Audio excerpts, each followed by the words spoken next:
We humans often make a crucial mistake when it comes to goal setting and personal development, and it actually keeps us stuck in our current state. We believe a fallacy, and the fallacy is this. We believe we need to have things in order to do things in order to be different. And there's a name for this. It's called the have, do, be fallacy. Now, you might have heard this, for example. If I have more money, then I can do what I want. And when I can do what I want, then I can be happy and successful.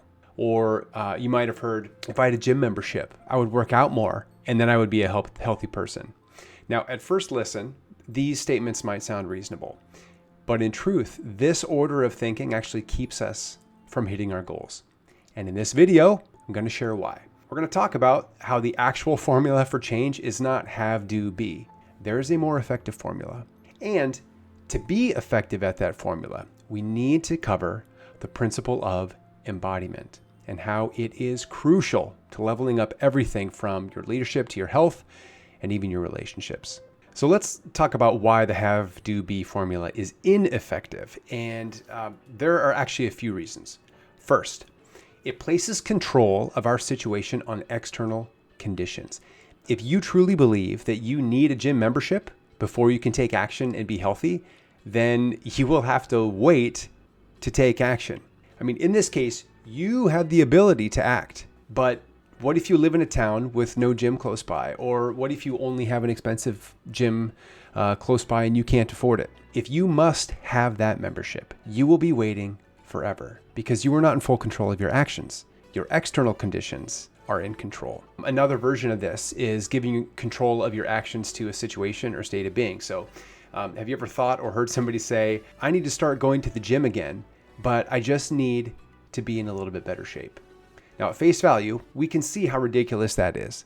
There are plenty of things you can do to get healthy that don't require a gym membership. However, if we think an external condition or situation must be met before we take action, then we give control of our actions to the external world, but we cannot control the external world.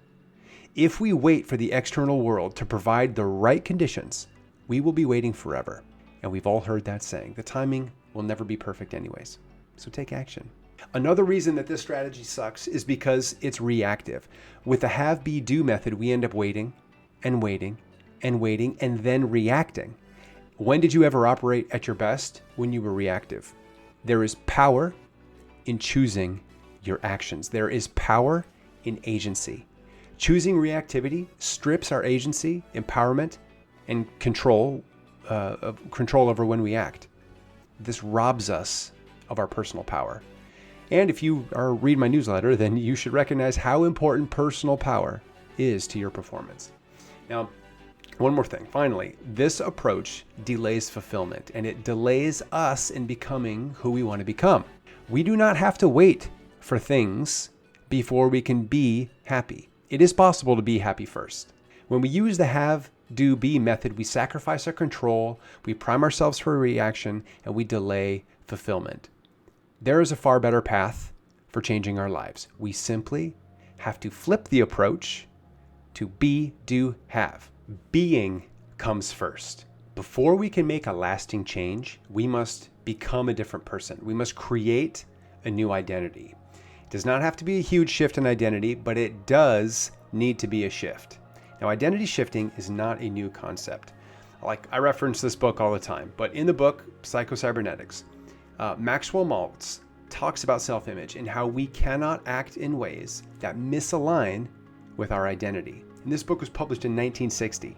In a more recent book, Atomic Habits, written by James Clear, he talks about this as well. Now, it's difficult when we try to build new habits because the desired actions are not new to us and they're not aligned with our identity. But over time, our actions slowly affirm that we can hold this new identity. And when we shift our identity, our desired actions no longer need to be intentional. They just become part of who we are. They become a habit. Now, there is a bidirectional relationship between identity and actions. Identity leads to actions, but actions create our identity. So in Atomic Habits, James Clear writes about this, about how small habits can change your identity, and they surely can. So as an example, a small habit of putting on your running shoes is enough to build a habit or build an identity that you are a runner.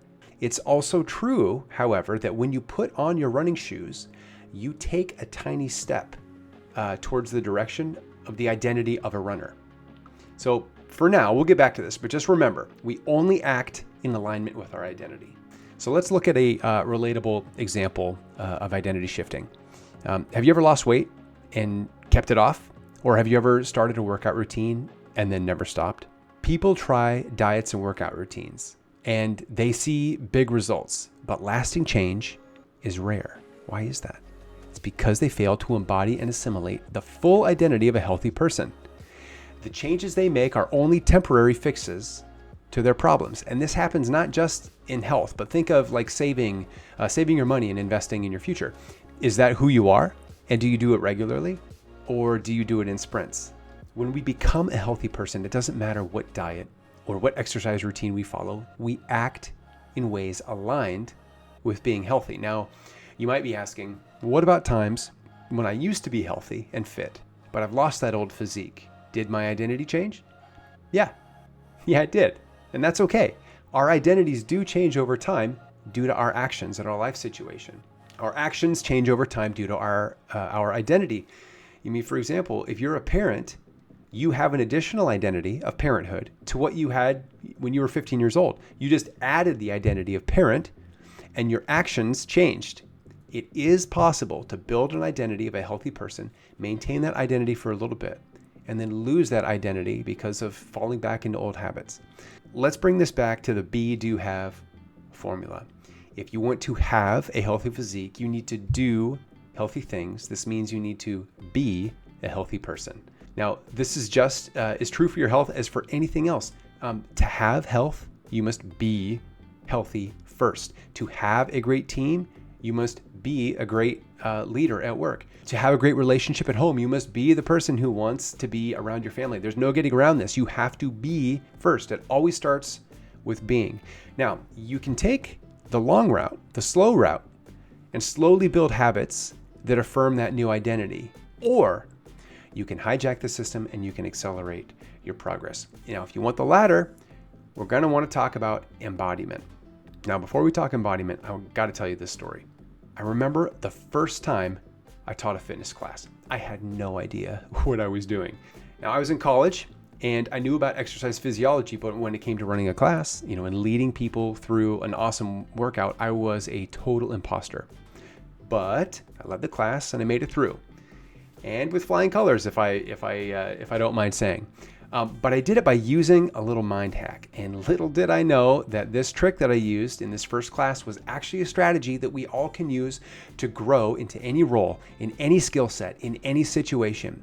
And I have since used this same mental strategy in MMA, ultra running, managing a team, and even when working with leaders at Fortune 5 companies. The strategy is embodiment. It goes by other names. The shallow version of this is called, we refer to it as act as if. The new age version is called manifesting. The quick version, fake it until you make it. There is so much to the concept of embodiment that these other names, they just don't do it justice. So let's break it down and go a little deeper. Embodiment is when you step into the thoughts, words, and actions of another person. It's a very effective strategy that you can use to accelerate your growth in an area. Now, for me, at that first fitness class, I embodied a friend of mine named Ryan, who was also a fitness instructor. He was awesome, and he gave me the example of the words, actions, energy, and body language to emulate. So I embodied Ryan. I channeled him, so to speak, to make my performance like his. Now, embodiment is like stepping into an alternate identity where we walk, talk, act, and think like the person that you want to become. It's like test driving a new identity. See what fits, see what works, what doesn't. Now, the practice of embodiment is not something that we can just do on a whim, at least not at first. It does take practice.